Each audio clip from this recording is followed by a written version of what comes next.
Welcome to V power news బులెటిన్ల ముందుగా headlines.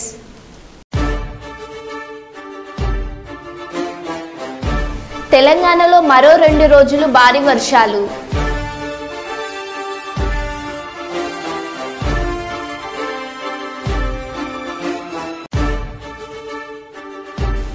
Tadvai Medaram దట్టమైన అడవిలో సుడిగాలి ప్రళయంతో నేలరాలిన వేల వృక్షాలు.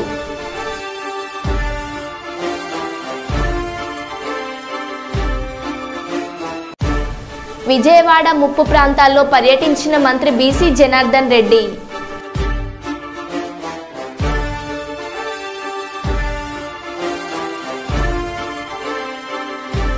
దైవ దర్శనానికి వెళ్లి వస్తూ యువకుల గల్లంతు.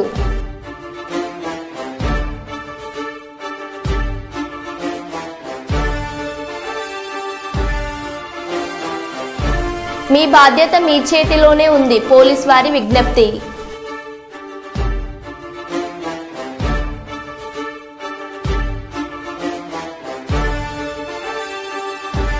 ట్రాక్ పునరుద్ధరణ అనంతరం ట్రయల్ రన్ నిర్వహించిన రైల్వే అధికారులు.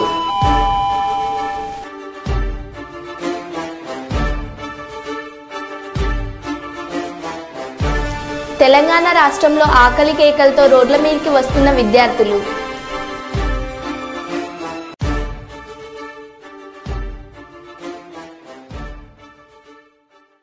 ఇక వివరాల్లోకి వెళ్తే, రాష్ట్ర యంత్రాంగం మొత్తం సహాయక కార్యక్రమాల్లో పాల్గొంటున్నారు. ఐఏఎస్ అధికారులంతా క్షేత్రస్థాయిలో పనిచేస్తున్నారు. నేను క్షేత్రస్థాయిలో పర్యటిస్తే వరద సహాయక చర్యలపై ప్రభావితం చూపుతుందన్న అధికారుల సూచన మేరకు ఆగిపోవాల్సి వచ్చింది. ఉప ముఖ్యమంత్రి శ్రీ పవన్ కళ్యాణ్ అనుకున్నప్పుడు అందరూ ఏమన్నారంటే, మీరు వస్తే ఇది మాకు ఈ రిలీఫ్ ఆపరేషన్స్కి ఇబ్బంది అయిపోద్ది, మాకు దయచేసి మీరు ఈ రిలీఫ్ ఆపరేషన్ మీరు అడ్డం అయిపోతారని చెప్పేసి వారి సూచన మేరకు నేను ఆగిపోవాల్సి వచ్చింది. ఇప్పుడు కూడా ఒకసారి వాళ్ళ నిర్ణయం తీసుకొని వాళ్ళు టేక్ ఎక్కాలి. వెళ్తే అది సహాయపడాలి, కానీ మళ్ళీ ఇంకొక కేయాటిక్ మీకు తెలుసు కదా, అందుకని దాన్ని దృష్టిలో పెట్టుకుని కొంచెం చట్టపాయిస్తున్నాను అంతే విషయం. లేదు, కొంచెం ఇబ్బంది లేదంటే ముందు మెయిన్ అధికారులు పాపం గత 72 గంటల నుంచి వాళ్ళు నలిగిపోతాను నిద్రాహారాలు లేకుండా. సో వాళ్ళని దృష్టిలో పెట్టుకొని మళ్ళీ నేను వెళ్ళి అది సహాయపడాలి, కానీ మళ్ళీ అది అదనపు బరువు అయితే మళ్ళీ ఆ రెస్క్యూ ఆపరేషన్స్ ఇబ్బంది కలగకూడదని చెప్పి నేను దాన్ని దృష్టిలో పెట్టుకొని నేను స్వయంగా పర్యవేక్షిస్తున్నాను. 4 రోజులుగా పవన్ కళ్యాణ్ ఉప ముఖ్యమంత్రి రాలేదు, ఎక్కడ రాడని చెప్పి విపక్షాలు ఆరోపణ చేస్తుంది, బాధితులను పట్టించుకోలేదని చెప్పేసి ఆరోపిస్తున్నాయి. ఏం చెప్తారు? ఫిజికల్గా మీకు కనిపించడం పద్ధతి అంటే వాళ్ళు ఏమనుకుంటారు, నేను బోట్ వేసుకొని రెస్క్యూ చేయడం కుదరదు కదా, ఆ బాధ్యతలు లేకుండా ఎందుకంటారు. అది ఏం మీకు అనాలి కాబట్టి అంటే తప్ప ఎంటైర్ మీరు చూస్తున్న పిఆర్ మెషినరీ, మన పిఆర్ పంచాయతీరాజ్ మెషినరీ మొత్తం ఎంటైర్ వర్క్ చేస్తూ ఉన్నాం మా సైడ్ నుంచి. అంటే అట్లా సార్, ధైర్యం చెప్పడానికి కూడా రాలేదని చెప్పేసి వాళ్ళు ఆరోపణ చేస్తున్నారు కదా మీ నుంచి. అది నేను అట్లా అనుకోవట్లేదు. అంటే ఏమైపోతుంది, ధైర్యం చెప్పడానికి వెళ్ళి ఒక్కసారి మీద పడ్డారనుకోండి, పరిస్థితులు ఎలా ఉంటాయంటే, నేను మొన్న పింఛా డ్యామ్ దీనికి వెళ్ళాను. నేను వెళ్ళి సహాయ కార్యక్రమం అంటే నేను ఒక ప్రత్యేకమైన పరిస్థితిలో ఉన్నాను, అది మీరు అర్థం చేసుకోవాలి. ఇప్పుడు నేను వెళ్ళి కూర్చుంటే వెళ్ళిపోదని రెస్క్యూ ఆపరేషన్స్కి ఇబ్బంది కలగకూడదన్న ఒకటే నన్ను ఆ సూచన ఒకటి నన్ను ఆపినాను, అంతమించి వేరే అవ్వలేదు. అమెరికాలోని టెక్సాస్లో జరిగిన ఘోర రోడ్డు ప్రమాదంలో 3 హైదరాబాదీలు మృతి చెందారు. తమిళనాడుకు చెందిన మరొకరు కూడా మృతి చెందారు. మృతుల్లో హైదరాబాద్కు చెందిన ఫరక్ ఆర్యన్ రఘునాథ్, లోకేష్ పాలచెర్ల, తమిళనాడుకు చెందిన దర్శిని వాసుదేవన్ ఉన్నట్లుగా పోలీసులు గుర్తించారు. బెనోటోన్ విల్లేకు వెళ్లేందుకు ఈ 4 ఒకే వాహనంలో ప్రయాణించగా వరుసగా 5 వాహనాలు ఢీకొనడంతో స్పాట్లోనే వీరందరూ చనిపోయారు. మృతులు ప్రయాణించిన కారు మంటల్లోకి దూసుకెళ్లిందని, బాధితులు లోపల చిక్కుకున్నారని తెలిసింది. వీరి మృతదేహాలు గుర్తుపట్టలేనంతగా కాలిపోవడంతో కార్ పూలింగ్ యాప్లో నమోదైన వివరాల ఆధారంగా మృతులను గుర్తించారు. వీరి మృతిపై స్నేహితులు, బంధువులు తీవ్ర దిగ్భ్రాంతి వ్యక్తం చేశారు.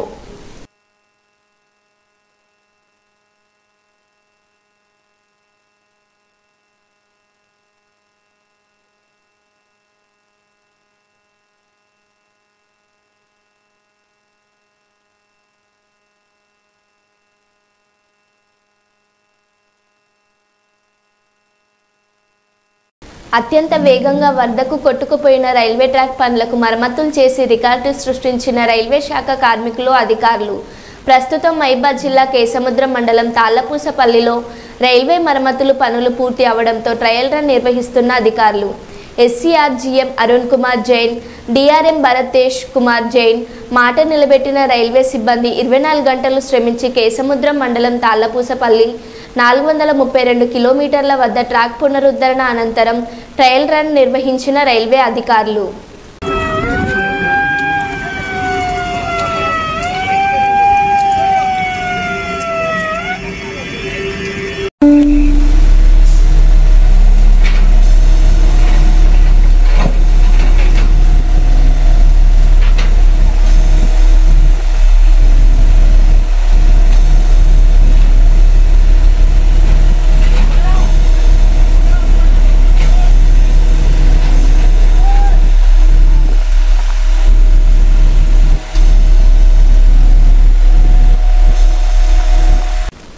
ఖమ్మం మంత్రులపై మాజీ మంత్రి జగదీశ్వర్ రెడ్డి ఫైర్. ఈ దాడులతోటి మమ్మల్ని భయపెట్టాలని అనుకుంటే లేదా మేము వెనక్కిపోతాం అనుకుంటే అది మీ భ్రమ. తప్పకుండా ప్రజల్లో మిమ్మల్ని ఎండగడుతూనే ఉంటాము, మిమ్మల్ని ప్రశ్నిస్తూనే ఉంటాము. ఇవాళ ప్రజల నుంచి వ్యతిరేకత వస్తుందని దాన్ని రౌడిజంతో అణచివేయాలని చూస్తున్నారా? ఈ చిల్లర వేషాలు బంద్ చేయండి. ఖమ్మంలో ఉన్న 3 మంత్రుల్ని డిమాండ్ చేస్తున్నా. మాపై జరిగిన దాడికి మీకు సంబంధం లేకుంటే దాడి చేసిన దుర్మార్గులను వెంటనే అరెస్ట్ చేయించండి. మా కార్యకర్తను కారు ముందుకి దొబ్బి చంపే ప్రయత్నం చేశారు. ఆ సమయంలోనే మాజీ మంత్రి హరీష్ రావు మీదకి దాడి దిగారు మాజీ మంత్రి జగదీష్ రెడ్డి. మంత్రులు డిమాండ్ చేస్తున్నా, మీకు ఏమాత్రం చిత్తశుద్ధి ఉన్నా ఆ దాడి వెనకాల మీరు లేకుంటే వెంటనే ఆ దుర్మార్గుల్ని వెంటనే అరెస్ట్ చేయాలి, ఆ గుండాలు వెంటనే అరెస్ట్ చేయాలి. పైగా కాన్వాయ్ ముందు నడుస్తున్న మా కార్యకర్తను కారు కిందకి నెట్టి ఆయన చంపే ప్రయత్నం చేశారు. ఆ గందరగోళంలోనే హరీష్ రావు గారి మీద దాడి చేసే ప్రయత్నం చేశారు. పోలీసుల సాక్షిగా ఇటువంటి దాడులతోని మమ్మల్ని నేను భయపెట్టిస్తామనుకుంటే, మేమేదో వెనుకకు పోతామనుకుంటే మీ భ్రమ అవుతుంది. తప్పకుండా మీ వెంట పడుతూనే ఉంటాం, మీ వైఫల్యాలను ఎండగడుతూనే ఉంటాం, తెలంగాణ ప్రజల్ని జాగృతం చేస్తూనే ఉంటాం. ఏ పరిస్థితులు కూడా మిమ్మల్ని వదిలిపెట్టాం. గుర్తుపెట్టుకోండి, ఈ చిల్లర పనులు మానుకోండి. ప్రతి సందర్భంలో వైఫల్యం చెందినరు, అన్ని విషయాలలో ప్రతి విషయంలో మోసమే చేస్తున్నారు ప్రజల్ని. ప్రధానమంత్రి నరేంద్ర మోడీ బ్రూనై దార్సల్లం చేరుకున్నారు. ఇది ఒక భారత ప్రధానమంత్రి యొక్క మొట్టమొదటిసారి ద్వైపాక్షిక పర్యటన.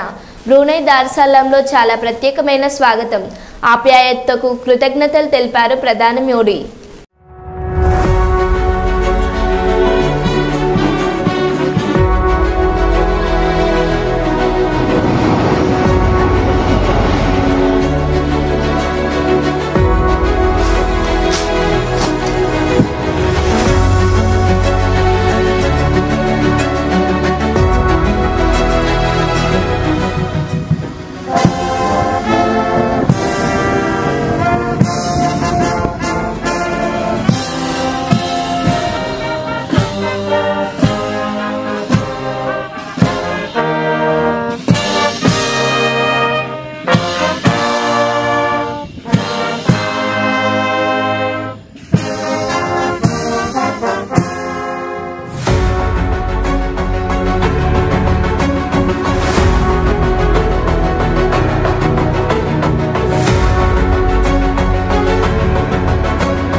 తెలంగాణలో మరో 2 రోజుల పాటు భారీ వర్షాలు కురిసే అవకాశం ఉందని హైదరాబాద్ వాతావరణ కేంద్రం తెలిపింది.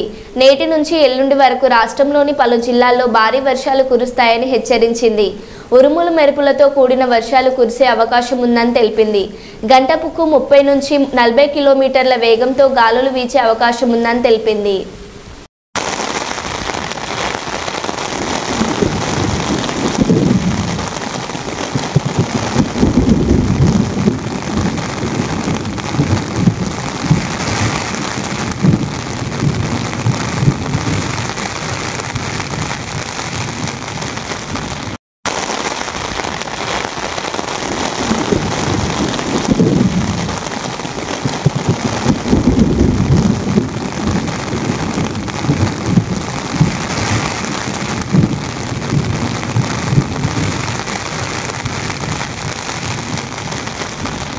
వరంగల్ జిల్లా నెక్కొండ మండలం ఇంటికన్నె వద్ద ట్రాక్ మరమ్మతులు పూర్తి కావడంతో కేసముద్రంలో ఆగి ఉన్న సంఘమిత్ర రైలును వరంగల్ వైపు పంపించిన రైల్వే అధికారులు.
భద్రాద్రి జిల్లా టేకులపల్లి మండలం లచ్చగూడెంకి చెందిన కోరం వెంకటేశ్వర్లు, దొడ్డ సాయికుమార్ 3 రోజుల క్రితం బంధువుల మొక్కు కోసం మేడారం వెళ్లారు. తిరిగి ద్విచక్ర వాహనంపై ఇంటికి వస్తుండగా ఆలపల్లి మండల సమీపంలోని రాయపాడు వద్ద కిన్నెరసాని వాగులో గల్లంతైనట్టు బంధువులు పోలీసులకు ఫిర్యాదు చేశారు. యువకుల సెల్ సిగ్నల్ కూడా కిన్నెరసాని వాగు సమీపంలో చూపించడంతో గ్రామస్తులు ఆళ్లపల్లి బోర్డు పోలీసు ఆధ్వర్యంలో గాలింపు చర్యలు చేపట్టారు. కానీ ఇంతవరకు యువకుల జాడ తెలియరాలేదు.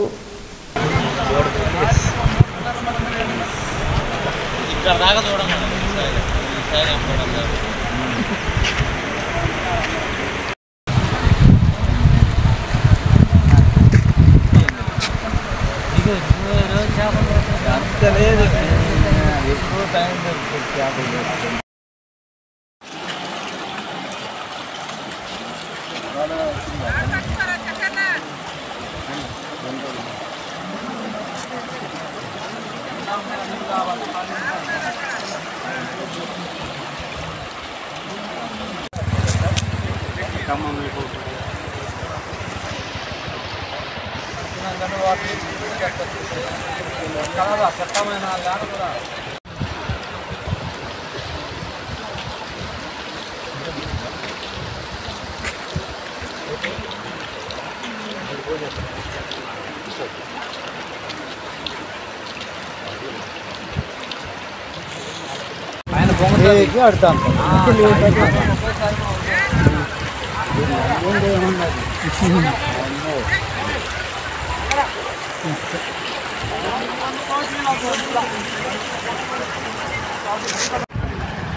ఏదిరా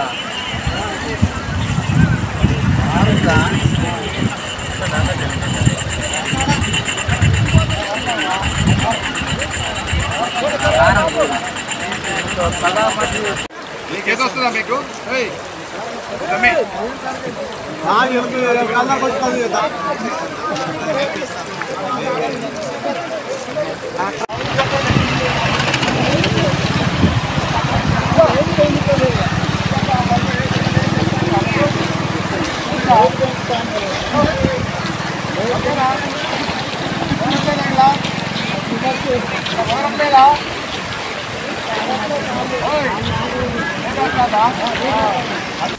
శంషాబాద్ మండలంలోని పాలమాకుల గురుకులంలో పురుగుల అన్నం పెడుతున్నారని ప్రశ్నించినందుకు విద్యార్థుల కంట్లో కారం పోసి కొట్టిన హాస్టల్ సిబ్బందిపై గురుకులం విద్యార్థుల గూస. గురుకులాలలో ఇలాంటి సంఘటనలు మళ్లీ జరగకుండా ఇలాంటి నీచమైన పనిచేసిన సిబ్బందిని ప్రభుత్వం వెంటనే సస్పెండ్ చేయాలి. గురుకుల హాస్టల్ విద్యార్థులకు నాణ్యమైన భోజనాన్ని అందించే విధంగా చూడాలి.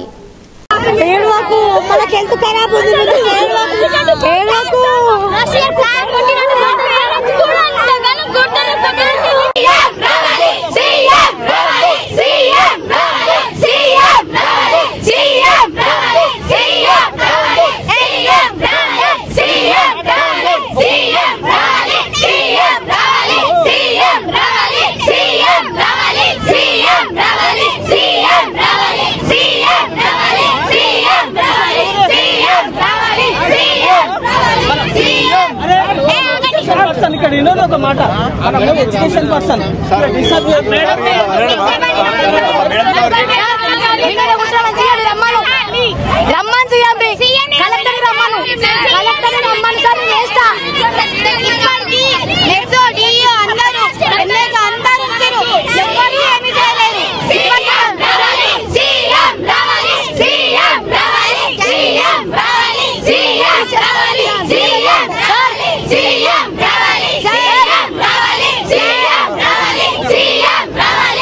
విజయవాడ 61, 62, 63, 64 డివిజన్లో పర్యటించిన మంత్రి బీసీ జనార్దన్ రెడ్డి సహాయక చర్యల్లో భాగంగా ట్రాక్టర్ను స్వయంగా డ్రైవింగ్ చేస్తూ ముప్పు ప్రాంతాల్లో వెళ్లి పాకరాయపురం, కండ్రిక మెయిన్ రోడ్ తదితర ప్రాంతాలకు వెళ్లి వరద బాధితులకు ఇంటింటికి వెళ్లి ఆహార పొట్లాలు, పాలు, వాటర్ బాటిళ్లు పంపిణీ చేసిన మంత్రి వరద బాధితులకు చంద్రబాబు ప్రభుత్వం అన్ని విధాలా ఆదుకుంటుందని భరోసా. సమీప పునరావాస కేంద్రాలకు తరలి వెళ్లాలని కోరిన R&B minister BC Janardhan Reddy.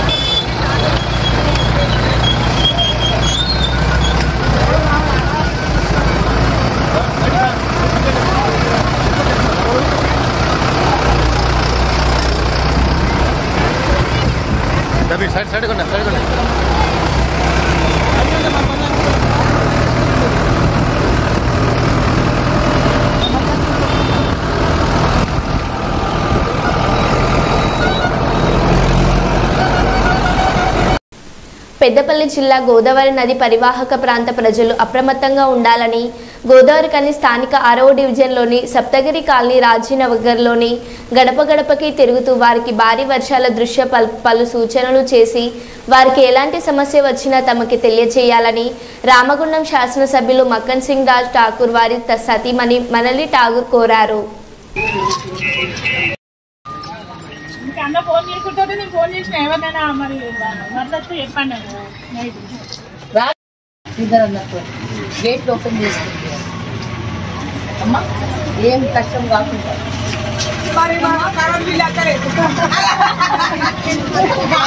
పడతారు ఫోటోలల్లా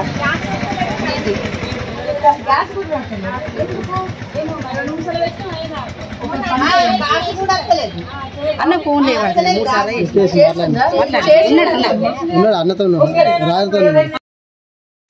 ఉట్టొక రాజ్ ఠాకూర్ అన్నతోని ఇది అయ్యింది. మీ బిడ్డలకి జాబ్లు వస్తాయి, మీరందరూ సంతోషంగా ఉండాలని ఎవరైనా వాళ్ళ స్వార్థం చూసుకుంటారు. కానీ ఆయన దండాలు పెట్టి సీఎం గారిని దండం పెట్టి మన శ్రీధర్ అన్నని దండం పెట్టి మీకు తెచ్చింది అంటే మన ఊరు ఇంకా ఖాళీ కాకుండా మన జీవితాలు మంచిగా అవుతాయి. ఇప్పుడు 1 into 800 అంటే చాలా పెద్దది, అది మీకు అందరికి తెలుసు.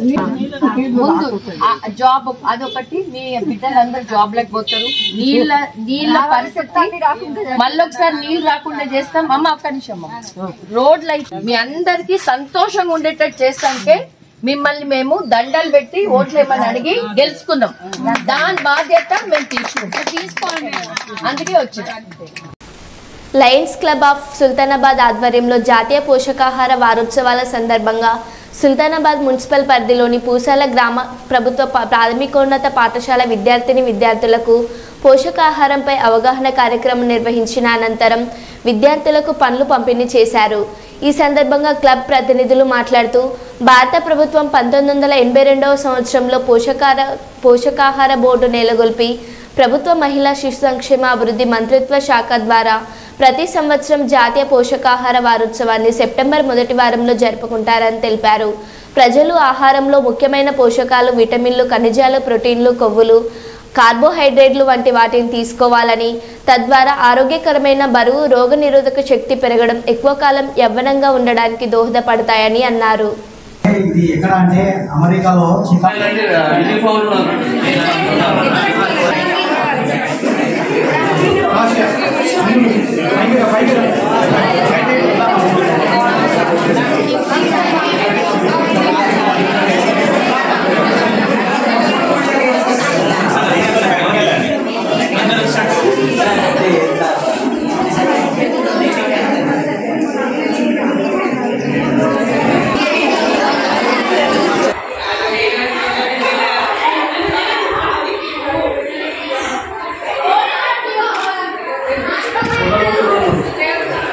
life daily we need to eat something, right?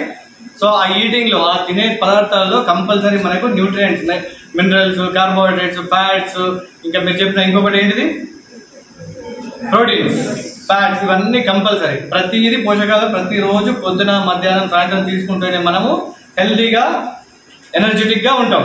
అంతే. భారత ప్రభుత్వం ప్రతి సంవత్సరం కూడా దాదాపు భారత ప్రభుత్వంచే మహిళా శిశు సంక్షేమ ఆధ్వర్యంలో 1982వ సంవత్సరంలో ప్రతి ఏటా జాతీయ పౌష్టిక ఆహార దినోత్సవాలు అనేటివి మన ప్రతి సంవత్సరం కూడా సెప్టెంబర్ 1 నుండి 7వ తారీఖు వరకు భారత ప్రభుత్వం దేశవ్యాప్తంగా కూడా వివిధ సంస్థల ద్వారా మరియు ప్రభుత్వ కార్యక్రమాల ద్వారా ఈ కార్యక్రమాన్ని దేశవ్యాప్తంగా కూడా పౌష్టికాహార వారోత్సవాలు జరుపుకోవడం జరుగుతుంది. ముఖ్యంగా పోషకాహారాలు వాటి విలువలు ఏంటంటే మనకు మనిషికి అంటే ఒక బండి నడవడానికి పెట్రోల్ ఎట్లనో మనిషి మన అవయవాలు, మన దేహం మనం చక్కగా అంటే ఆరోగ్యంగా పరిపూర్ణంగా మనం అందరం కూడా పనిచేయాలంటే మనకు ఏం కావాలి? ఖచ్చితమైనటువంటి పోషకాహార. తాడ్వాయి మేడారం దట్టమైన అడవిలో సుడిగాలి ప్రళయంతో నేలరాలిన వేల వృక్షాలు, అంతు చిక్కని ప్రళయం.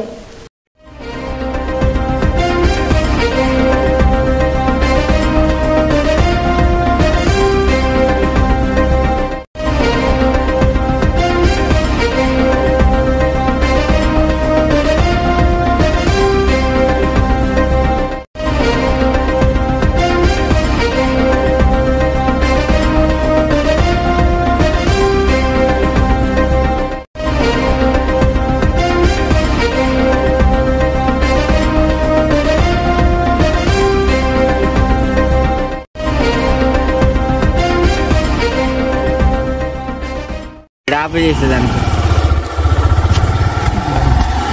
ఎంత పెంట అయినా మొత్తం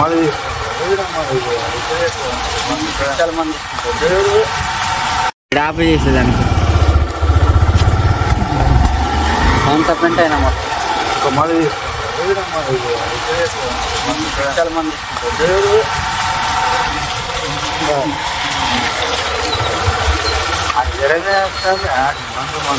చేతులని గిట్లు వస్తానే అని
మరో బులెటిన్లో మళ్ళీ కలుద్దాం. Stay tune.